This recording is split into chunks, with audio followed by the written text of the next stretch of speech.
ومن جديد ريال مدريد بطل كأس اسبانيا. شفت يا عم جوارديولا؟ شفت ريال برضه خد الكأس، يعني مستعد لفهم حاجة. ورودريجو برضه شوف مع بعض المباراة اللي كانت حلوة، وخصوصا الصراحة كان برضه مصعب الماتش على ريال مدريد، ما كانش الدنيا سهلة. مباراة كانت حلوة برضه.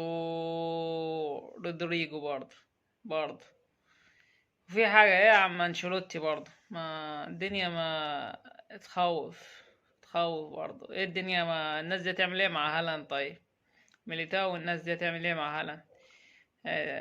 تحس في حاجة غلط في الملعب كده، مش الدنيا مش مظبوطة. بس يعني بنزيما في حاجة، بنزيما ما مش لعبك ده.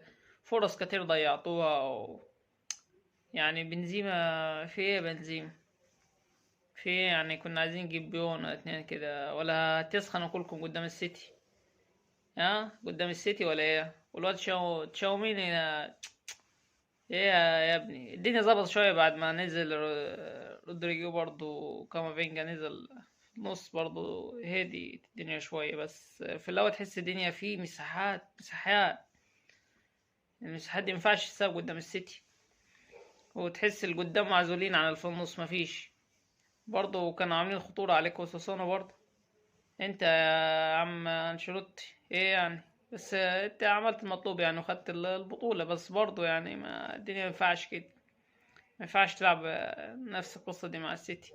انا عارف ان الابطال وجو الابطال برضو 15 برضو، بس برضو الدنيا مش الواحد مقلق برضو، مقلق.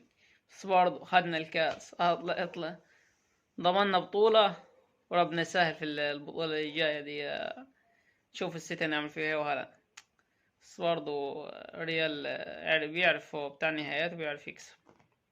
فاهم يا عم انشيلوتي؟ انت بوشك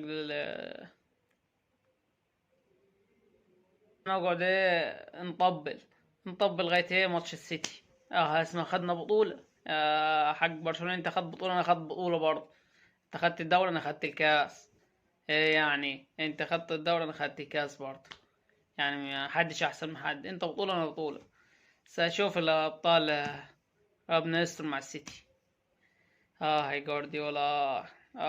برضه هو كارفاخال. ايه يا عم كارفاخال؟ ما فالفيردي، ايه فالفيردي؟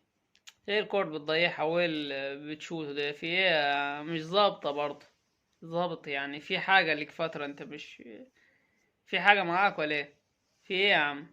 مبروك ريال مدريد والجماهير، وبطولة برضه نسعد بيها. واحنا لينا فترة من 2014 ما خدناش الكاس، بس البطولة حلوة وكانت مباراة حلوة، وريال عمل كل حاجة وعرف برضه سير المباراة، قسمها برضه أجزاء. برضه الجون اللي جابنا في الأول فاول دقيقتين ده عمل برضه، خلى هد أساسونا شوية، مع إنهم ضغطوا فترة وضيعوا كذا كورة. بس برضه يعني، بس إن شاء الله مباراة السيتي هتعدي على خير، والريال هيعمل حاجة وهيعدي إن شاء الله، وربنا يستر. نشوفكم مباريات أخرى.